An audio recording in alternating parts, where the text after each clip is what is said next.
بسم الله الرحمن الرحيم والحمد لله رب العالمين بارئ الخلائق أجمعين باعث الأنبياء والمرسلين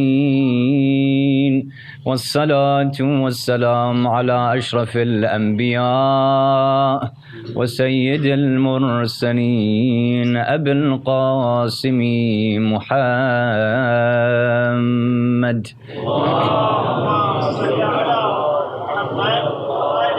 وعلى آله الطيبين الطاهرين المعصومين المظلومين المنتخبين المنتجبين الذين كلامهم نور وأمرهم رشد ووصيتهم التقوى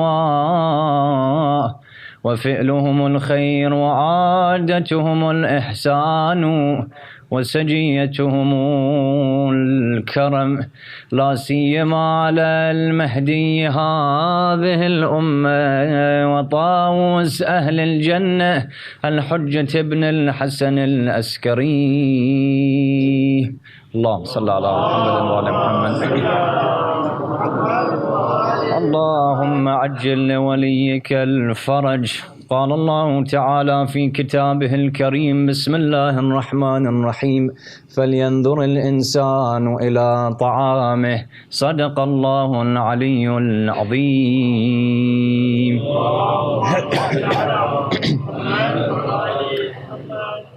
The human being, when he wakes up, often the first thing he thinks about is what is he going to eat for breakfast.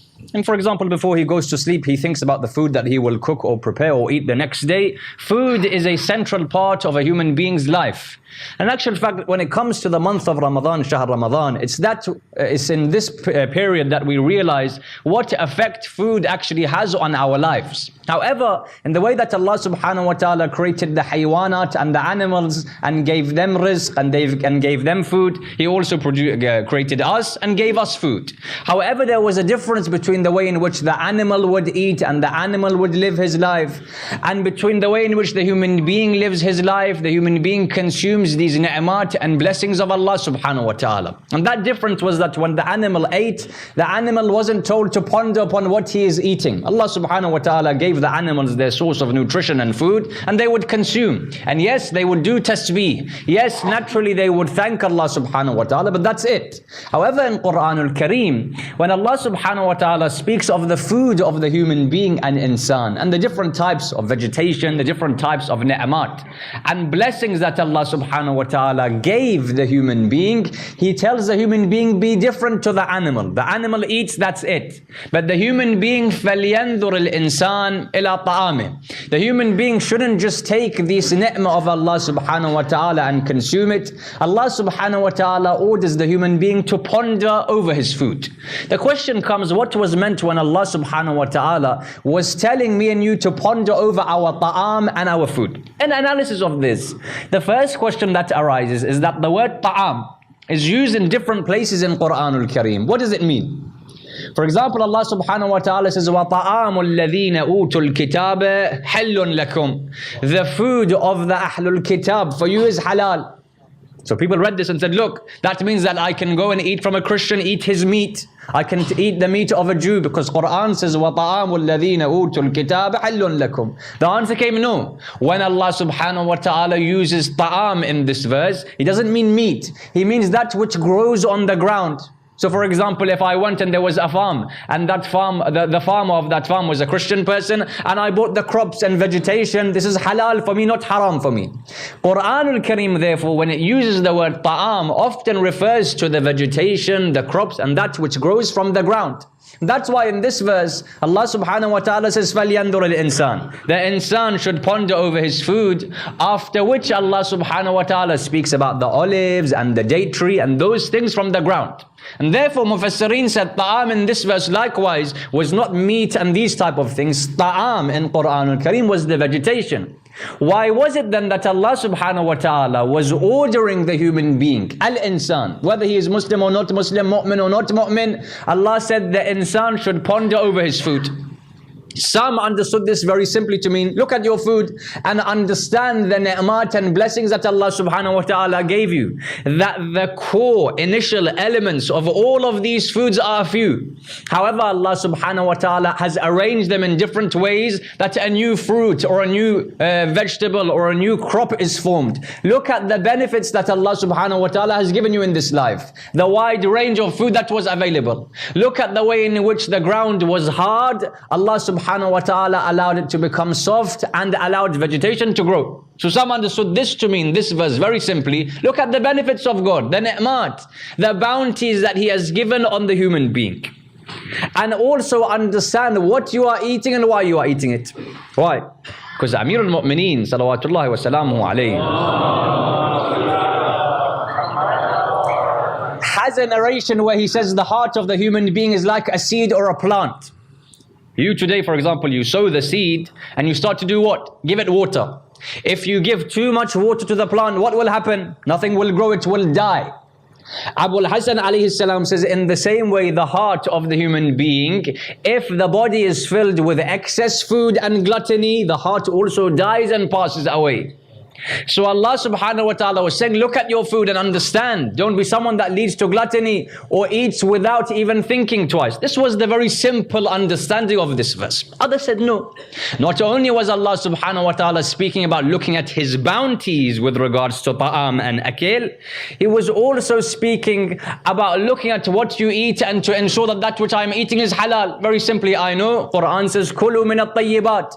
Eat from those things which are pure, and therefore I should ponder upon my food and understand that that which I am eating, is it 100% halal or not? Very simply. With regards to this, the riwayah that comes about from the life of the Prophet of Islam, Muhammad sallallahu alayhi wa alihi wa sallam,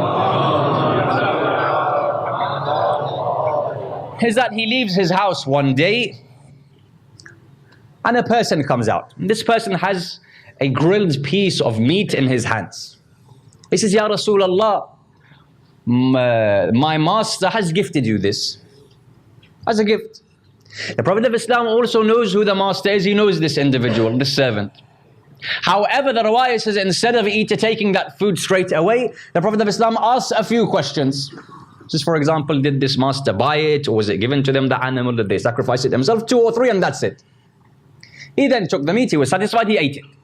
The next day the master came, they said, Ya Rasulullah, you don't trust me? He says, what do you mean?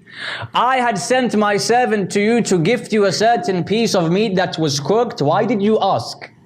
The Prophet of Islam says, because Allah subhanahu wa ta'ala ordered the Anbiya in Quranul Kareem, eat from that which is pure. Now he wasn't like some individuals that ask 50 questions and still don't eat in that place, or those individuals that ask nothing. He asks 3 or 4 questions, then he eats. Allah subhanahu wa ta'ala says, فَلْيَنْظُرُ الْإِنسَانِ إِلَىٰ طَعَامِهِ. Ask a few questions, understand what I'm eating and what effect it has on me, and that's enough. Not need to go to 100 questions and I still don't eat that thing, or that person who blindly doesn't look at what he's eating, then he eats, then 10 years later he feels the athar and effect. This was the general understanding of this verse. Others said no. Allah subhanahu wa ta'ala has taught us certain things about the way in which things grow from the ground. So they said, when Allah was saying, فَلْيَنْظُرُ الْإِنسَانِ إِلَىٰ طَعَامِهِ, look at the signs that I was given from this vegetation, from this growth, from the crops, from the trees. Like what? Like we are told, one of the greatest lessons from that which grows on the ground is that of ma'ad and akhirah. Sometimes I think, how will Allah subhanahu wa ta'ala bring me back to life? How does Allah subhanahu wa ta'ala give life in the first place? We were told, this was taught to us by the ground, by the plants, by the vegetation. Because if you look in the story of Surah Al-Baqarah, the story of the cow, one part of this story is that when the story is long, you know it, the person dies. Nabi Musa asks for a certain cow to be bought, and they are told to take the tail of that cow. When they were told to take the tail of that cow, Nabi Musa says, Allah subhanahu wa ta'ala is ordering you to take the tail of the cow, touch it onto this dead body, and the dead body will come to life. They were very arrogant individuals. They said, look, is that person alive or is he dead? Musa said, the whole point of this is to bring him back to life. He's dead, of course he's dead. This tail of the animal, does it have life or not? He said, no, there's no life, it's dead. They said, Musa, even your Lord sometimes, what does he say? How can two things which are not alive come together, touch one another and give life? So Musa alayhi salam says, have you seen the ground? He said, yes, we saw the ground. Have you seen the seed that is placed under the ground? They said, yes. Are both of them not dead? Do they have life? He said, no, they don't have life. However, when the seed is placed with the ground, Allah subhanahu wa ta'ala causes life to grow. In the same way here, Allah subhanahu wa ta'ala will bring life through this vegetation, through the crops, through the vegetables. Allah subhanahu wa ta'ala taught us these lessons, that when I die and I'm under the ground, Allah subhanahu wa ta'ala, in the way every time there is spring and summer, new fruits grow again, I will also be brought back into this life. This was the zahir, apparent understanding of this verse. Ta'am meaning physical food. However, as you know, inna lil Qur'ani dhahran wa batna. The Quran has a zahir and a batin. What was the batin of this verse? As-Sadiq salawatullahi wa salamu alayhi mentions that here Allah subhanahu wa ta'ala, yes, zahiran apparently was referring to the physical ta'am. However, he says what was meant by look and ponder over your food was ponder over the knowledge that is the food of your soul. Because in the way that I eat physical food every single day of my life, my soul also gains nutrition from ilm from different places. And so he said, look at your food, i.e. the food of your soul, i.e. the ilm and knowledge that you gain. From where are you gaining it? Make sure you understand that the source of your knowledge is a pure source, in the way that the source of your meat and other things is tahir and halal and pure. In regards to this verse, and this idea of the knowledge of the soul, Amir al-Mu'mineen alayhi salam gives an example. The example he gives, he says, you are sleeping in the middle of the night. Now, it's not like our houses today, we have some sort of light source even at the night time, a dim light. No, that time even the candles normally are put away just in case a fire will take place in the night. There's no light, complete darkness. He says, you are sleeping in the middle of the night, someone knocks on your door, enters into your house. Still darkness. It takes a while to get the candle, to find the matchsticks, to get the light or whatever. And that person places in front of you food. Amir al-Mu'mineen says, what would you do at that time?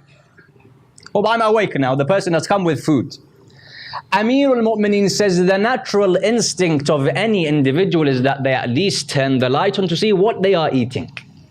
He says, if this is the natural instinct of the human being, why then does he remain in the darkness of jihala and ignorance and doesn't see from where he is gaining ilm and knowledge from? When I want to eat something, first I need to see it. What does it look like? What does it smell like? Who has cooked it? But as soon as I get one message on WhatsApp, I accept every single thing that comes from there, as if it was kitabun munzal min Allah ta'ala. Amir al-Mu'mineen says, in the same way you would look, what am I eating? Who has given this to me? He says, in the same way when you are given a piece of ilm and knowledge, don't be a person who doesn't use the light. He says the light of lub, the light of intellect, to look at what is this ilm that is coming to me. In this verse, therefore, Allah subhanahu wa ta'ala very interestingly compares knowledge to ta'am. And this verse itself, and the reason behind this, you can have many discussions, very long discussions, as to why Allah subhanahu wa ta'ala would call knowledge and ilm ta'am. Many ideas. Leaving all of them and just mentioning two today for our lecture. As to why Allah subhanahu wa ta'ala would call food, ilm ta'am and food. What we understand of the nature of the human being, as I have said, someone gives you food, you ask. However, if the status of the person is much higher, they are prominent, they are prolific in society, I'm not going to ask that person. So you, for example, were invited to the house of one of the maraji, mujtahideen. You entered into his house and he placed food in front of you. Which person is going to ask that marja, are you sure this is halal? You will insult that person. When the status of an individual is high, you don't need to ask him about halal and haram. You know that this person knows much better than me about the conditions of halal and haram. The same thing comes with regards to ilm. Allah subhanahu wa ta'ala says, ilm is like your food. Person you don't trust, He's giving you the meat, you need to ask, are you sure about this? But a person who's prominent in society, mathalan, a person who has respect and reputation, you're not going to ask that individual. The same thing comes with knowledge and ilm. If I find ilm coming from here and there and what these type of individuals, I'm going to ask, what's your proof for this? But if I have ilm from Ahlul Bayt alayhimus salam, who am I to ask Ahlul Bayt? So many of us, we see one riwayah, we see one thing from Ahlul Bayt alayhimus salam, and I wish to ask them 100 questions that if Imam al-Sadiq alayhi salam was in front of me, I'd ask him about this riwayah, or I'd ask this Imam about that riwayah. In the way that you wouldn't ask marja of taqleed, is this halal or not? You're not going to ask Ahlul Bayt alayhimus salam about the ahkam of Allah subhanahu wa ta'ala. You're not going to ask them about what they have told us, because what they have told us, ala al-ayni wal-ra'as, I accept without even questioning them twice, without even thinking twice. With regards to this issue of not questioning Ahlul Bayt alayhimus salam, questioning is good. Questioning allows me to remove doubts. However, in certain cases when I'm told something by Ahlul Bayt and there is no doubt about the authenticity of that claim, who am I then to question whether this small intellect of mine can understand what they have said or not? But if the riwayah is weak, or we have issues of the dalala, that's a different issue. But when I have something clear from Ahlul Bayt alayhimus salam, who am I to question these issues? We have a companion of Imam al-Sadiq alayhi salam by the name of Abdullah ibn Abi Ya'fur. Abdullah ibn Abi Ya'fur was from Kufa, and they say that he was one of the Qari, one of the reciters of Quran in Masjid Kufa. With regards to him, the sixth Imam alayhi salam himself said that there was no one who was more obedient to me than Abdullah ibn Abi Ya'fur. And this individual had a very high status in the eyes of the Imam alayhimus salam, but they know very little about his life. The scholars of Rijal, when they discuss this individual, his life, they mention one riwayah. After speaking about these statements of him being the most obedient, they mention one riwayah about a certain transaction or certain issue that takes place with him and the Imam. And they said this is enough for us to understand the authenticity of this person. Abdullah ibn Ya'fur says, I came to my Imam one day, in my hand was a pomegranate. I placed this pomegranate in front of As-Sadiq alayhi salam. He says, I had a knife with me. I cut this exactly in half. I said, Yabna Rasulullah, if today you were told me that this right side of the pomegranate is halal, and you told me the left side of the pomegranate is haram, I wouldn't say anything even once, and I would accept what you say. As-Sadiq alayhi salam says, may Allah subhanahu wa ta'ala's mercy be on this individual. Why? Someone would say, how can the right side, they're both the same. Let's say he cut it exactly equally, with exactly the same amount of pomegranate on the right or the left, and they both mathalan look exactly the same. What would come into my mind? Does this make sense? How can the right side be halal and the left be haram? How can these ahkam be from Allah subhanahu wa ta'ala? As-Sadiq says the person who is most obedient to the Imam is like Abdullah ibn Abi Ya'fur. When you don't ask certain individuals about the food that they have prepared, you don't ask Ahlul Bayt alayhimus salam, why did you make this halal? Why did you make this haram? This was one of the reasons why Allah subhanahu wa ta'ala gives the comparison of food and ilm to food.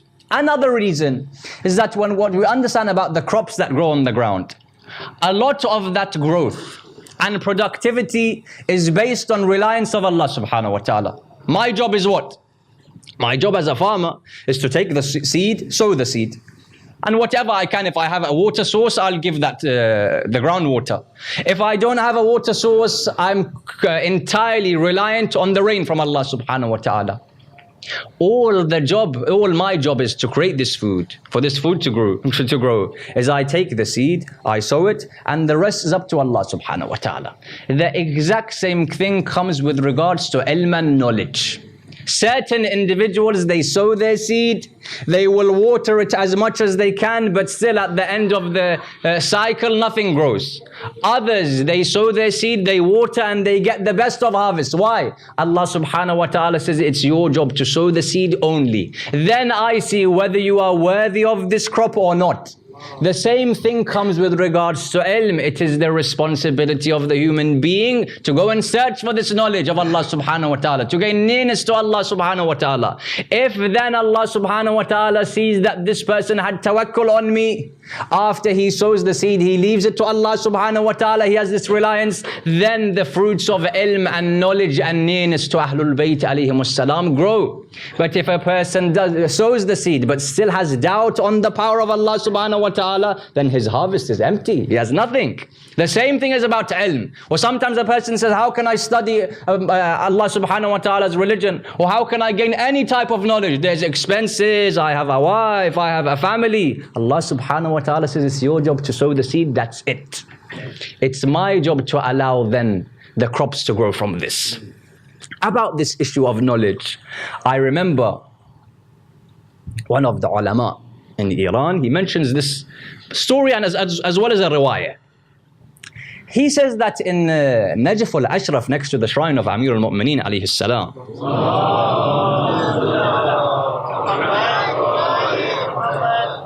there was a gathering next to Ayatollah al-Khu'i rahmatullah alayhi. Ayatollah al-Khu'i and the other Maraja as well, normally after Maghrib they would have a gathering in their offices. Even today a lot of them have that. Or they have before Dhuhr a gathering so that the students can come and ask questions. Sayyid al-Khu'i is sitting with his students and they were asking questions about the lesson from today, other masail shar'iyyah, other ahkam. As he's sitting, one of the students comes and says, oh my teacher, how do you do it? He says, do what? He says, number one, you've been teaching for how many years? He taught many cycles of fiqh and usul, Bahath Kharij, in the morning, daytime, you're an elderly man. Number one, you teach. And to teach Bahath Kharij takes many hours just to prepare the lesson. So you do this, number one. Number two, you take care of your students. Number three, you write. You've written many books. Number four, you research other issues. You answer people's questions. You also do ibadat. You also take care of your family. You also have to eat and sleep. How do you do all of these things? One person, how can he do all of these things 24 hours in a day? It's not like the alim was given 36 hours in one day and we were given 24. No, the same. 1 hour is 60 minutes for me, 60 minutes for him. So Sayyid al-Khu'i in response to this mentioned to them a riwayah. This riwayah was that there was a prophet of God, one of the Anbiya alayhimus salam, and this prophet of God one day was praising the honeybee. Ya Allah, what great creation you have, this honeybee that gives us this sweet honey, this natural honey, fiha shifa, which has the healing for our illnesses. How great is this? So as he was mentioning the honeybee and praising Allah subhanahu wa ta'ala for this creation, that this creation is so great, it gives us this honey, Allah subhanahu wa ta'ala then sends down to him a bee. And Allah subhanahu wa ta'ala is in conversation with him. This bee comes and on the front of his hand, this prophet of God stings him and goes away. The prophet of God says, Ya Allah, what's going on? Allah subhanahu wa ta'ala says, look at the inside of your hand. He says, I looked at the inside of my hand and I saw honey. I said, well, how can this be possible? If the bee is stinging me on the outside, the honey will be on the outside. The bee stung me on the outside, on the inside there is honey. He says, Ya Allah, what's going on? Allah says, you think it's the honeybee that gives you honey? He says, what do you mean? He says, the honeybee, all its job is to sting. When it stings, Allah subhanahu wa ta'ala is He who places the sweetness of this honey at that moment, at that place. Sayyid Khu'i says, it is my job only to sting. Then he says, he looked towards the shrine of Amir al-Mu'mineen alayhi salam. He says, all I do is sting. Ali ibn Abi Talib places the honey in my work. Allah subhanahu wa ta'ala says, فَلْيَنْظُرِ الْإِنسَانِ إِلَىٰ طَعَامِهِ. All you have to do is sow the seed of this knowledge. Allah subhanahu wa ta'ala allows the fruits of this ilm to grow. And that's why Allah subhanahu wa ta'ala told all of human being, not just the mu'min, not just the Muslim, He told the kafir, He told every single human being, look at your food, look at the ilm that you are gaining and make sure this ilm is that ilm and knowledge that takes you directly towards Allah subhanahu wa ta'ala. We pray to Allah subhanahu wa ta'ala that especially in this month, which is the month of Qur'anul Kareem, Hakim, the month of knowledge and hikmah and ma'rifah, that Allah subhanahu wa ta'ala allows all of us to sow this seed of ilm and allow the fruits of this knowledge to grow, and that He allows the hastening of the key to all ulum, sahibul asri wal zaman. Allahumma salli ala Muhammadin wa ali Muhammad. Bismillahir Rahmanir Rahim. Allahumma ighfir lil mu'minina wal mu'minat wal muslimina wal muslimat al ahya minhum wal amwat, tabi' baynana wa baynahum bil khayrat, innaka mujibud da'awat, innaka rafi'ud darajat, innaka sami'ul aswat, innaka dafi'ul baliyat. Rahim Allahu man yaqra'ul Fatiha مع الصلوات.